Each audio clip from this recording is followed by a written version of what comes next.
Saludos cordiales estimados. Hoy les vamos a hablar de lo que es la NIA 560, de la cual son los hechos posteriores al cierre.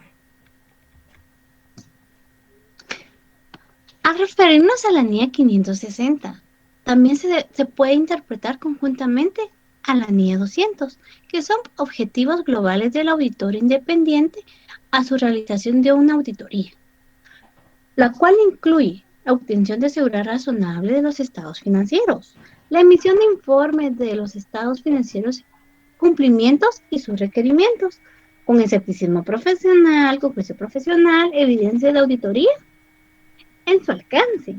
Los hechos posteriores que surgieron después de la realización de los estados financieros históricos en el desarrollo de una auditoría, el cual el auditor tiene responsabilidad.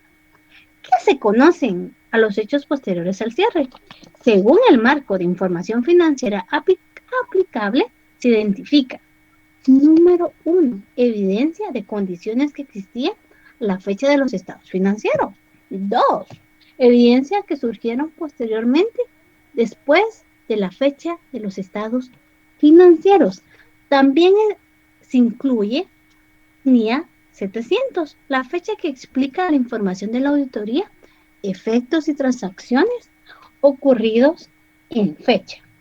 En sus objetivos tenemos la obtención de evidencia de auditoría suficiente y adecuada entre la fecha de los estados financieros y la fecha de informe de auditoría, la cual, si se requiere, se va a elaborar ajustes o solo revelación adecuada en el marco financiero aplicable. Número 2 de sus objetivos: procede adecuadamente a los hechos que lleguen a su conocimiento y de haber sido conocido por el auditor, hubieran surgido cambios en informes de auditoría. En sus definiciones, va, vamos a mencionar A. Fecha de los estados financieros. Cubierto de los estados financieros. B. Fecha de aprobación de los estados financieros, que es la preparación de los documentos comprendidos en los estados financieros. C. ¿Qué fecha del informe de auditoría? Fecha que impuso el auditor sobre los estados financieros. También vamos a basarnos en la NIA 700. D. La fecha de publicación de los estados financieros. Fecha de los estados financieros auditados y el informe de auditoría se pone a disposición a tercero o público en general. En hechos posteriores al cierre. Ellos son hechos ocurridos entre fecha de los estados financieros y fechas de informe de auditoría. Son aplicables tres requerimientos. El primer requerimiento son hechos ocurridos entre la fecha de los estados financieros y el informe de auditoría. El auditor procederá a diseñar procedimientos para la obtención de información entre la fecha que se elaboró estados financieros y el informe de auditoría. Y él reflejará si necesita ajustes o solo información a revelar, el cual obtendrá la obtención de cualquier procedimiento establecido por la dirección, que le van a brindar ellos información que le hacía falta o va a complementar. La indagación ante la dirección y cuando sea necesario, con la responsabilidad del gobierno de la entidad en los hechos posteriores que afectan a los estados financieros.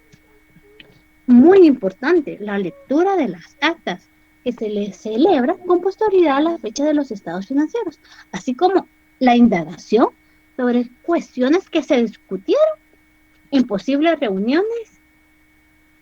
Número D, la lectura de los últimos estados financieros posteriores, si lo hubieran habido, ¿verdad? Así que se generaron más estados financieros en el año, no solo el del 31 de diciembre, ¿verdad?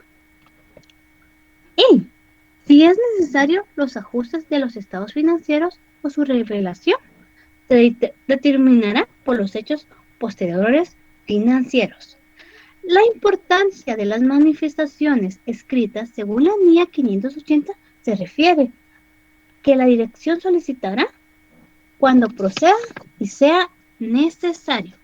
En el requerimiento número 2 son hechos que llegaron a conocimiento del auditor con posterioridad a la fecha del informe de auditoría, pero con anterioridad a la fecha de publicación de los estados financieros.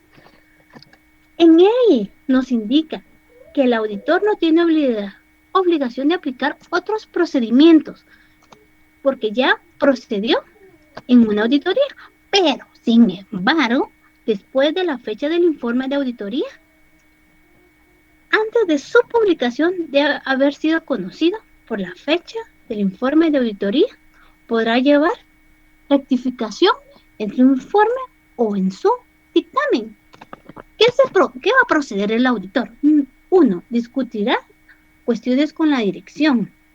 2. Determinará si los estados financieros necesitan ser modificados o solo tener relevancia de dar esa información. También tenemos otras cosas importantes que mencionar. La responsabilidad del auditor con la dirección.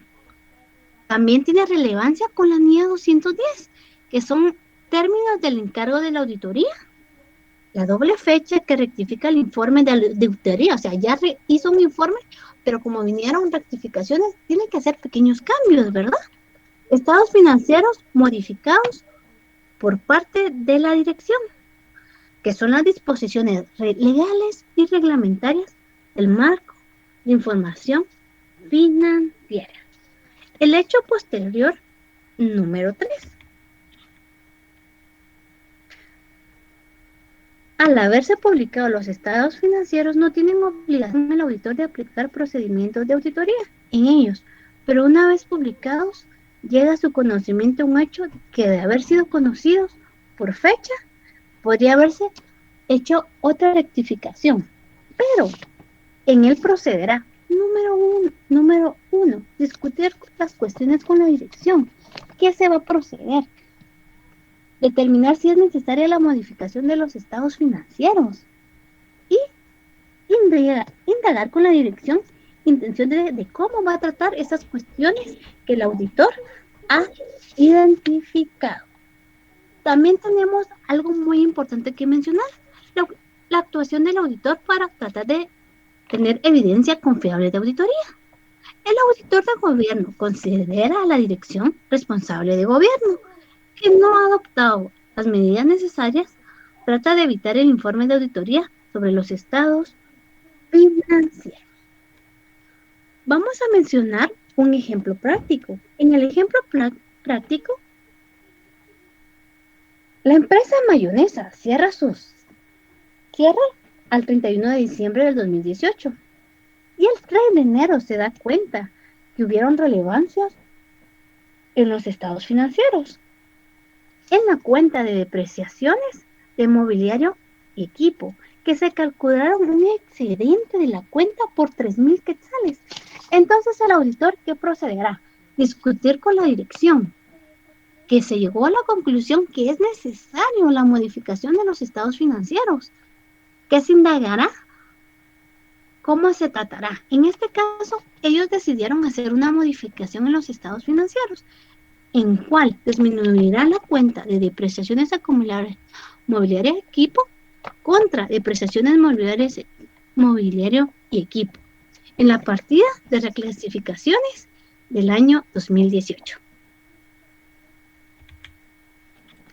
Cuando llegamos al 31 de diciembre, se puede ver en la línea de tiempo que en este tiempo ya se elaboró la auditoría, de la cual ya se habló anteriormente de los hechos ocurridos entre la fecha de los estados financieros y la fecha del informe de auditoría. Asimismo, cuando se habla de esto, estamos hablando un poco más de la obtención del conocimiento de cualquier procedimiento establecido por la dirección para garantizar que se identifiquen los hechos posteriores al cierre. Luego de ello tenemos lo que es la aprobación y la emisión de los estados financieros, de los cuales se habla y va de la mano un poco de los hechos posteriores y la información disponible a terceros, que ésta se divide también en los hechos que llegan a conocimiento del auditor con posterioridad a la fecha de publicación de los estados financieros, de la cual se va a discutir la cuestión con la dirección, donde se puede ver si es necesaria una modificación de los estados financieros o se va a indagar sobre qué intención se tiene sobre esto, ¿verdad? Asimismo, también luego tenemos lo que es la Asamblea General, de la cual habla de los hechos que llegan a conocimiento del auditor con posterioridad a la fecha del informe de auditoría, pero con anterioridad a la fecha de publicación de los estados financieros, de la cual se vuelve a discutir un poco la cuestión con la dirección, pero asimismo también se determina si los estados financieros necesitan ser modificados en alguna otra parte. Pero luego de esto, ¿qué ocurre? Ocurre otra parte de la cual ya habla qué pasa si no se procede a hechos posteriores por parte del auditor. Y en esta el auditor considera que la dirección o los responsables del gobierno de la entidad que no han adoptado las medidas necesarias por dicha entidad, a pesar de que el auditor ya les haya notificado previamente su intención de prevenir esa circunstancia, el auditor puede actuar de la manera que va a depender de sus derechos y obligaciones legales. Por consiguiente, también el auditor puede considerar adecuado obtener un asesoramiento jurídico, que en este caso puede ser abocado a un abogado, teniendo en cuenta cuáles son los servicios y qué se pactó o qué contrato tiene con dicha entidad para poder tomar él acciones de las cuales él considera adecuadas que sean apropiadas para él, ¿verdad? Y muchísimas gracias por su atención.